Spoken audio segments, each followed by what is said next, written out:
તો બોટાદ જિલ્લામાં આવતીકાલે એટલે કે 26 ફેબ્રુઆરીથી બોર્ડની મહત્વપૂર્ણ પરીક્ષાઓનો પ્રારંભ થવા જઈ રહ્યો છે।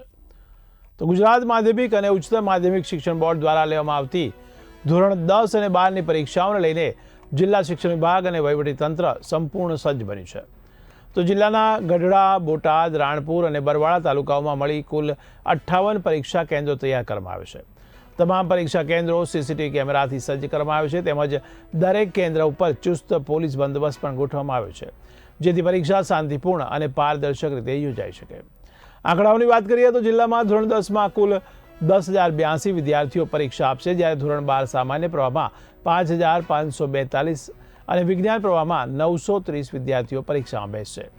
શિક્ષણ વિભાગ દ્વારા વિદ્યાર્થીઓને નિર્ભય અને નિયમબદ્ધ રીતે પરીક્ષા આપવા અપીલ કરવામાં આવી છે।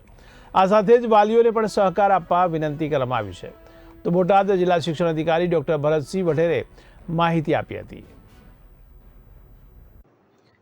ગુજરાત માધ્યમિક અને ઉચ્ચતર માધ્યમિક શિક્ષણ બોર્ડના સંકલનમાં રહી અને બોટાદ જિલ્લાની અંદર ધોરણ 10 અને ધોરણ 12ની પરીક્ષાનું તમામ આયોજન પૂર્ણ થઈ ગયું છે। તમામ સેન્ટરોની ચકાસણી વર્ગ 2ના અધિકારી દ્વારા કરી દેવામાં આવી છે। તમામ કેન્દ્રો જે છે એ સીસીટીવીથી સુસજ્જ છે। પોલીસ ડિપાર્ટમેન્ટ, પીજીવીસીએલ, ડેપો સાથે અને તમામ સાથે સંકલન કરી દેવામાં આવ્યું છે। સાથે સાથે અમારે કલેક્ટર કચેરી દ્વારા ક્લાસ 1 to ઓફિસરની પણ દરેક કેન્દ્ર માટે નિયુક્તિ કરી દેવામાં આવી છે, જે અધિકારીઓ પણ સંપૂર્ણ સમય પરીક્ષા ચાલે ત્યાં સુધી સંપૂર્ણ સમય એ કેન્દ્રમાં રહેશે। તમામ કેન્દ્ર સંચાલકોની મિટિંગ પણ કરી દેવામાં આવી છે। સરકારી પ્રતિનિધિ અને ખંડ નિરીક્ષકોને પણ પૂરતી તાલીમ આપી દેવામાં આવી છે। બોટાદ જિલ્લામાં એક સારી બાબત એ છે કે રિક્ષા એસોસિએશને પણ કોઈ પણ બાળકને કેન્દ્ર સુધી પહોંચવામાં જ્યારે પણ જરૂર પડશે ત્યારે એ ફ્રી ઓફ કોસ્ટ એટલે કોઈ પણ પ્રકારનો એમની પાસે ભાડું નહીં લે અને એમને પહોંચાડશે।